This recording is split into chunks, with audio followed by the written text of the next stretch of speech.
বাংলাদেশে এক নতুন যাত্রা শুরু হয়েছে। আমাদের প্রত্যাশা যেমন বিপুল, আমাদের অতীতের অভিজ্ঞতা বলে আমাদের আশঙ্কাও অনেক আছে। এই ভূখণ্ডে এমন কোনো আন্দোলন পাওয়া যাবে না যে আন্দোলনে শ্রমিকরা জীবন দেয় নাই, রক্ত দেয় নাই। সেটা ভাষা আন্দোলন হোক, সেটা ৬৫ শিক্ষা আন্দোলন হোক, সেটা ৬৯-এর গণঅভ্যুত্থান হোক, সেটা ৭১-এর মুক্তিযুদ্ধ, সেটা ৯০-এর স্বৈরাচার বিরোধী আন্দোলন, যে আন্দোলনই হোক না কেন, সেখানে শ্রমিকরা জীবন দিয়েছে, আশায় বুক বেঁধেছে এবং আন্দোলনের পর শ্রমিকরা প্রতারিত হয়েছে। শ্রমিকদের জন্য এই রাষ্ট্র যে ব্যবস্থা করেছে তা হলো উৎপাদন করো, উৎপাদন বাড়াও, ভোটের সময় ভোট দাও, বিদেশে গিয়ে রেমিটেন্স পাঠাও, আন্দোলন হলে রক্ত দাও। উৎপাদনের জন্য ঘাম, আন্দোলনের জন্য রক্ত, কিন্তু আন্দোলনের পরে তাদের জীবন বাঁচানোর জন্য ন্যূনতম মজুরির ব্যবস্থা কোনো সরকার করে নাই। যে কারণে বাংলাদেশে ৭,৩৬,০০,০০০ শ্রমজীবী মানুষ ৪০০ জন ধরনের কাজের উপরে তারা কাজ করে। এর মধ্যে ১০৫টা খাতের কাজ সরকার তালিকায় রেখেছে। এই যে কাগজ কুড়িয়ে যারা শহর পরিষ্কার রাখে, যারা ময়লা নিয়ে শহর পরিষ্কার রাখে, যারা একদিন কাজ না করলে আমাদের শহর দুর্গন্ধের দিকে যাবে না, সেই মানুষদের কোনো রকমের ন্যূনতম নিরাপত্তা, সেই মানুষদের কোনো ধরনের মর্যাদা কি এই সমাজ দিয়েছে? যে ২০ লক্ষের উপরে গৃহকর্মী, তাদের কোনো আইনগত সুরক্ষা কি আছে? যে ১৬ লক্ষের উপরে প্রাইভেট গাড়ির চালক, তাদের শ্রম আইনে অন্তর্ভুক্ত কি তারা হয়েছে? এই বাংলাদেশে সারা দেশে বেকার এবং হকার পাশাপাশি চলে। কাজ নাই, হকারি করে জীবন নির্বাহ করে। এইরকম ১২ থেকে ১৩ লক্ষ হকার আছে। তাদের শ্রম আইনে তাদের অন্তর্ভুক্তি নাই, তাদের জীবনের নিশ্চয়তা নাই, মানুষ হিসাবে তাদের মর্যাদা নাই। এমনি করে যদি বলি, আমাদের যেগুলো প্রাতিষ্ঠানিক খাত, যে খাতগুলো নিয়ে সবচেয়ে বেশি গর্ব করা হয়, তার মধ্যে যদি আমরা বলি যে আমাদের গার্মেন্টস খাত, ৪০ লক্ষ শ্রমিক যে খাতের সঙ্গে যুক্ত। পৃথিবীর ২৯টা দেশ গার্মেন্টস পণ্য রপ্তানি করে। বাংলাদেশের গার্মেন্টস শ্রমিকদের মজুরি বিশ্বের সবচেয়ে কম। আমাদের এই দেশে ওষুধ শিল্প নিয়ে এখন খুব গর্ব হয়। ২০১৭ সালের পরে ওষুধ শিল্পে মজুরি নির্ধারণ হয় নাই। আমরা বাংলাদেশে এখন ইস্পাত, আমাদের লৌহ শিল্পের কথা বলি, কিন্তু আপনারা জানেন আমাদের রিরোলিং মিলের শ্রমিকদের দুর্দশা কীরকম। বাংলাদেশে কোনো লোহার খনি নাই, বাংলাদেশের আয়রন পিক এটা উৎপাদন হয় না। ফলে বাংলাদেশকে প্রধানত নির্ভর করতে হয় পুরনো জাহাজ ভেঙে সেখান থেকে লৌহ আহরণ করার দিকে। জাহাজ ভাঙ্গা শিল্পের শ্রমিকদের দুর্দশার খবর আপনারা জানেন। আমাদের বাংলাদেশকে বলা হচ্ছে এখন নির্মাণ শিল্পের একটা মাইল ফলক তৈরি করেছে। ৪০ লক্ষ নির্মাণ শ্রমিক দেশে কাজ করে, বিদেশে যে নির্মাণ শ্রমিক কাজ করে, তাদের জীবনের নিরাপত্তার কথা কি আমরা কখনো ভেবেছি? আমাদের এখানে আমরা এখন দেখেছি জাহাজ নির্মাণ শিল্প একটা বড় শিল্প হিসেবে আবির্ভূত হয়েছে, কিন্তু সেই জাহাজ নির্মাণ শিল্পের শ্রমিকদের জীবনটা কেমন করে চলে এই রাষ্ট্র সেটার খোঁজ নেয় না। বাংলাদেশের শ্রমজীবীর মধ্যে ৩৬% নারী। এই নারীরা এখন ইট ভাঙা থেকে শুরু করে, নির্মাণ শিল্পের কাজ থেকে শুরু করে, এমনকি যারা ব্যাটারি চালিত রিক্সা পর্যন্ত তারা চালাচ্ছে। এই নারী শ্রমিকদের গার্মেন্টসে কাজ করলেও নিরাপত্তার সমস্যা, রাস্তায় চললেও নিরাপত্তার সমস্যা, ইট ভাটায় কাজ করা বা ইট ভাঙার কাজেও তাদের মজুরি এবং নিরাপত্তার সমস্যা নিয়ে তারা ঢুকে মরছে। আমরা এই বাংলাদেশে এইরকম অসংখ্য খাতের কথা বলতে পারবো। তার মধ্যে এখন সবচেয়ে বেশি শ্রমজীবী যে খাতে কাজ করে তার মধ্যে অন্যতম হচ্ছে পরিবহন খাত। ৭০ লক্ষের উপর শ্রমিক পরিবহন খাতের সঙ্গে যুক্ত। তাদের না আছে নিয়োগপত্র, না আছে পরিচয়পত্র, না আছে তাদের জীবনের নিরাপত্তা। আর ৪৫ লাখের উপরে শ্রমজীবী মানুষ যারা রিক্সা, ব্যাটারি রিক্সা, ইজি বাইক এগুলো নিয়ে কাজ করে, আমরা বলেছিলাম এই ব্যাটারি রিক্সা আধুনিকতার একটু ছোঁয়া তাদের জীবনে লাগাতে চেয়েছে, কিন্তু আমরা দেখেছি সেই ব্যাটারি রিক্সা নিয়ে কত হয়রানির মধ্যে তাদের পড়তে হয়। কখনো তাদেরকে অবৈধ বলা হয়, কখনো তাদেরকে রাস্তা থেকে উঠিয়ে দেওয়া হয়, কখনো তারা চাঁদাবাজির শিকার হয়। আমরা দীর্ঘদিন ধরে বলেছিলাম তাদের জন্য একটা নীতিমালা তৈরি করো, ব্যাটারি রিক্সার আধুনিকায়ন করো, ব্যাটারি রিক্সার লাইসেন্স দাও। চাঁদাবাজকে আমরা আমাদের ঘামের টাকা দিতে চাই না, প্রয়োজনে আমরা রাষ্ট্রকে ট্যাক্স দেবো, কিন্তু এই চাঁদাবাজির হাত থেকে ব্যাটারি চালিত যানবাহনকে রক্ষা করো। এইরকম অসংখ্য দাবি আমরা দীর্ঘদিন ধরে উত্থাপন করেছি, আন্দোলন করেছি। সেই আন্দোলনের এক পর্যায়ে আপনারা দেখেছেন জুলাই আগস্ট মাসের অভ্যুত্থান আন্দোলন যখন সংগঠিত হলো, প্রতিদিন মৃত্যুর সংখ্যা বাড়ছে, কারণ আহত যারা তারা মৃত্যুবরণ করছে। প্রায় ১,৫০০-এর মতো যে মৃত্যুবরণ করেছে, ১,৫০০-এর মধ্যে কমপক্ষে ৬০০ শ্রমিক এখানে জীবন দিয়েছে। এই শ্রমিকরা সব অপ্রাতিষ্ঠানিক খাতের শ্রমিক, নির্মাণ শ্রমিক, পরিবহন শ্রমিক, ইজি বাইক চালক, হোটেল শ্রমিক, রেস্তোরাঁ শ্রমিক, এইরকম করে এই শ্রমিকরা অকাতরে জীবন দিয়েছে একটা মুক্তির আকাঙ্ক্ষায়। যারা আহত হয়েছে খোঁজ দিয়ে দেখবেন, সেই আহতদের মধ্যে ছাত্ররা যখন আহত আছে, আমাদের শ্রমজীবী মানুষও বিপুল সংখ্যক শ্রমজীবী মানুষ তারা আহত।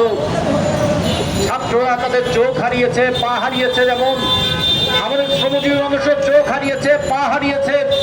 শুধু ব্যক্তিগতভাবে নিজে পঙ্গু হয়েছে তা নয়, তার সংসারটাও আজকে পঙ্গু হয়ে গেছে।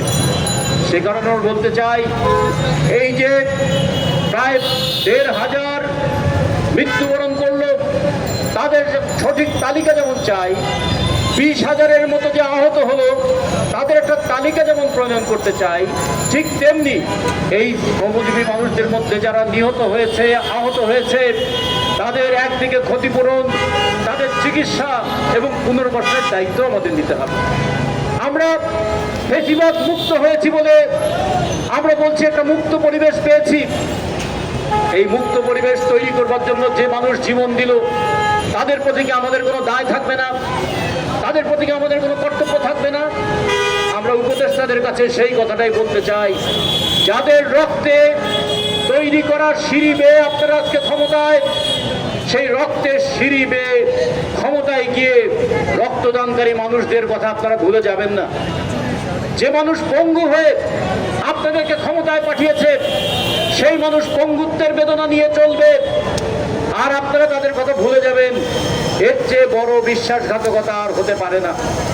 অতীতে বারবার শ্রমজীবীদের জীবন নিয়ে অমর্যাদা হতে দেখেছি, আর যেন শ্রমজীবীদের জীবন, তাদের আশা, তাদের ভবিষ্যৎ, এগুলো নিয়ে আর যেন কোনো ছিনিমিনি খেলা না হয়, সেই কথাটা আমরা উপদেষ্টার কাছে বলতে চাই। আমরা তাই বলেছি, আমরা 10টা দফা আপনাদের সামনে উপস্থাপন করেছি।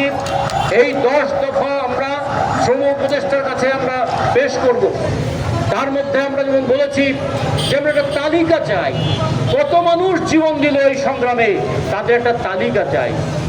তাদের মর্যাদা তো পরে দেব, প্রথমে তো তাকে তালিকা প্রণয়ন করতে হবে। তাদের তালিকা করো, তাদের ক্ষতিপূরণের ব্যবস্থা করো, তাদের চিকিৎসার ব্যবস্থা করো।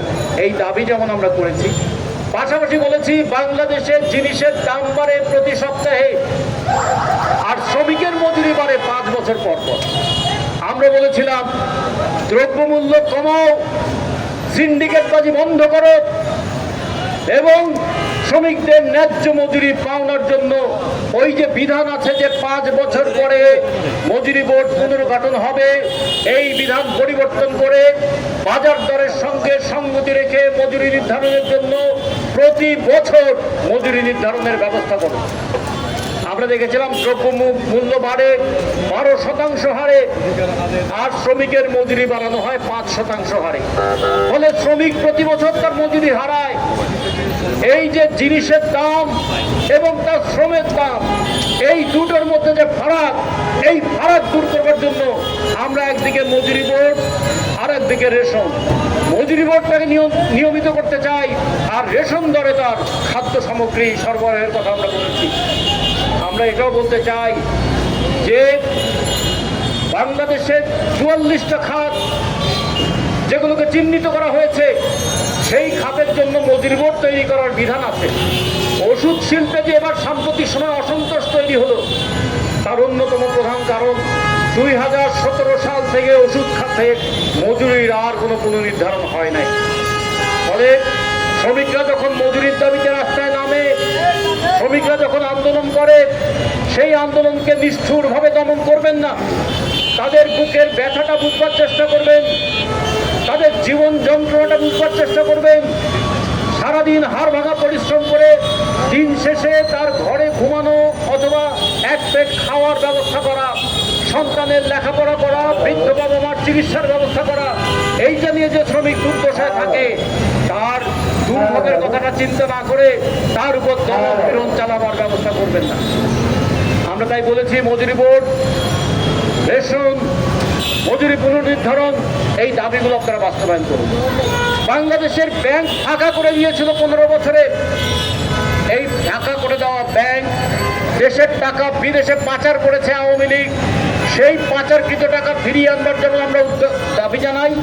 সাথে সাথে গত 2 মাস ধরে আপনারা দেখছেন আমাদের প্রবাসী শ্রমিকরা মাথার ঘাম পায়ে ফেলে প্রতি মাসে 2 থেকে $2.5 বিলিয়ন করে দেশে পাঠাচ্ছে। তাদের টাকায় দেশের অর্থনীতি পুনর্গঠিত হবে। সেই মানুষগুলো বিদেশে যাওয়ার ক্ষেত্রে হয়রানিতে পড়বে, দেশে এসে হয়রানিতে পড়বে। এই ব্যবস্থাটা বন্ধ করতে হবে। আপনারা জানেন পৃথিবীর যত দেশ থেকে প্রবাসী শ্রমিক যায়, তার মধ্যে সবচেয়ে বেশি প্রবাসী শ্রমিক যাওয়ার খরচ বাংলাদেশে। এটা কেন হবে? ভারতের চাইতে বাংলাদেশের খরচ বেশি, নেপালের চাইতে বাংলাদেশের খরচ বেশি, শ্রীলঙ্কার চাইতে বাংলাদেশের খরচ বেশি। আমরা বলতে চাই এই প্রবাসে শ্রমিক পাঠানো নিয়ে যে সিন্ডিকেট বাজি আছে, এটা বন্ধ করতে হবে।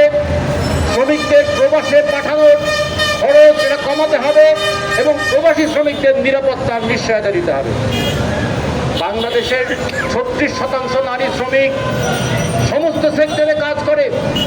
কর্মক্ষেত্রে হয়রানি, কর্মক্ষেত্রে বৈষম্য, কর্মক্ষেত্রে বাড়ি থেকে বাড়ি ফেরার পথে নির্যাতনের শিকার হওয়ার আশঙ্কার মধ্যে তাদের দিন কাটে। এই নারী শ্রমিকদের নিরাপত্তার ব্যবস্থা আপনাদের করতে হবে। পাশাপাশি আমরা এটাও বলেছিলাম নারী শ্রমিকদের জন্য, তাদের সন্তানদের জন্য একদিকে যেমন শিল্পাঞ্চলে ডে কেয়ার সেন্টার স্থাপন করতে হবে, আর একদিকে সন্তান সম্ভবা নারীদেরকে কোনোভাবেই হয়রানির শিকার করা যাবে না, এই ব্যবস্থারও আমরা দাবি করি।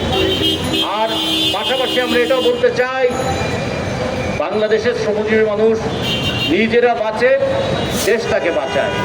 শ্রমজীবী মানুষকে বাঁচার পথ উন্মুক্ত করে দেন, দেশটাকেও উন্নত করার একটা পথ তৈরি হবে।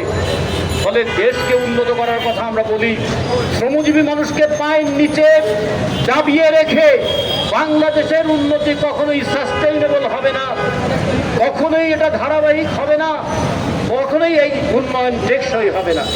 যেমন আমাদের মাথার উপর যখন মেট্রো রেল চলছে, লুটপাট এবং দুর্নীতি করে এই মেট্রো রেলের খরচ এমন বাড়ানো হয়েছে যে যাত্রীদের ভাড়া দিয়ে 45 বছরেও এই মেট্রো রেল লাভজনক হবে না।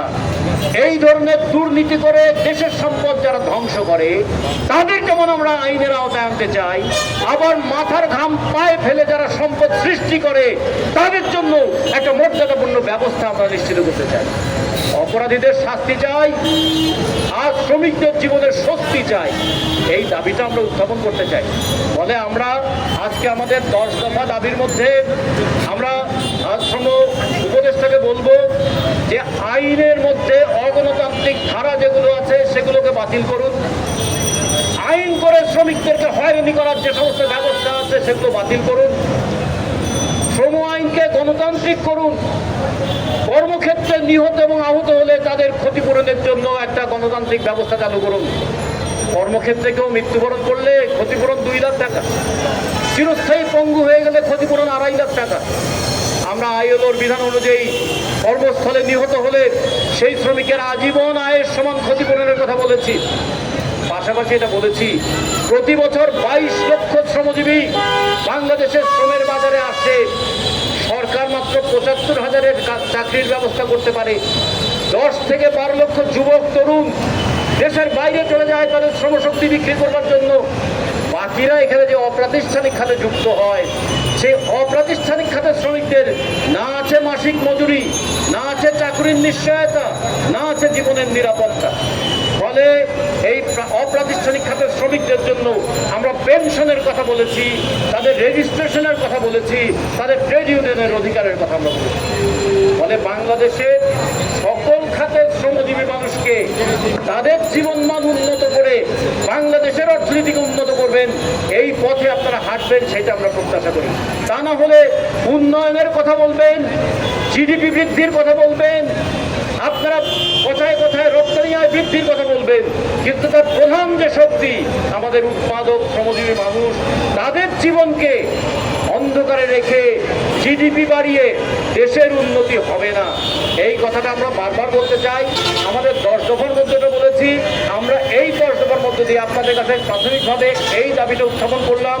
যদি এই ব্যাপারে কোনো ব্যাখ্যা আপনাদের প্রয়োজন হয়, যদি আরো বিশ্লেষণ প্রয়োজন হয়, কিভাবে শ্রমজীবীদের জীবনমান উন্নয়ন করতে হবে, শ্রম আইনের কোন কোন ধারাগুলোকে সংশোধন করতে হবে, কর্মক্ষেত্রে নিরাপত্তার ব্যবস্থাটা কিভাবে নিশ্চয়তা দিতে হবে, আমাদের এখানে প্রিন্টিং খাতের শ্রমজীবী মানুষ, আমাদের এখানে প্রেসের সঙ্গে যুক্ত শ্রমজীবী মানুষ, ইলেকট্রনিক মিডিয়ার সঙ্গে যুক্ত মানুষ, প্রিন্টিং মিডিয়ার সঙ্গে যুক্ত মানুষ, তাদের দেখবেন তাদের জীবনের কোনো নিরাপত্তা নাই, কাজের নিরাপত্তা নাই, তাদের চাকরির নিরাপত্তা নাই। তাদেরকে বলা হচ্ছে তারা হচ্ছে আউটসোর্সিং। এই আউটসোর্সিং প্রথা বন্ধ করে স্থায়ী শিল্পে স্থায়ী শ্রমিক নেওয়ার বিধান চালু করতে হবে। প্রতিটি মানুষের জীবনের একদিকে যেমন নিশ্চয়তা দিতে হবে, নিরাপত্তা দিতে হবে, প্রতিটি কাজের একটা মর্যাদাও এখানে প্রতিষ্ঠা করতে হবে। সেই কাজ আপনারা করবেন। প্রয়োজনে যদি ব্যাখ্যা দরকার হয়, সমাজতান্ত্রিক শ্রমিক সংগঠনের পক্ষ থেকে আইনের ব্যাখ্যা কি হতে পারে, বিচারের ক্ষেত্রে কি ব্যবস্থা হতে পারে, বিধিমালা তৈরি করার ক্ষেত্রে কি করতে হতে পারে, এবং মজুরি নির্ধারণের ক্ষেত্রে মাপকাঠি কি হবে, দুর্ঘটনায় আহত নিহত হলে তার ক্ষতিপূরণের মাপকাঠি কি হবে, সে ব্যাপারে যদি কোনো সহযোগিতা প্রয়োজন হয় আমরা সহযোগিতা করতে প্রস্তুত আছি। কিন্তু সাথে সাথে আমরা এটাও বলতে চাই, শ্রমজীবী মানুষকে উপেক্ষা করে দেশ পরিচালনা করার চেষ্টা অতীতে যারা করেছে তারা যেমন সফল হয় নাই, ভবিষ্যতেও আপনারা করবেন না। আমরা চাই গণ অভ্যুত্থানের মধ্য দিয়ে জনগণের আশার যে জাগরণ হয়েছে, জনগণের সেই আকাঙ্ক্ষাকে পূরণ করার পথে আপনারা এগিয়ে যাবেন, এই প্রত্যাশা ব্যক্ত করে আপনাদের সবাইকে ধন্যবাদ জানিয়ে আমার বক্তব্য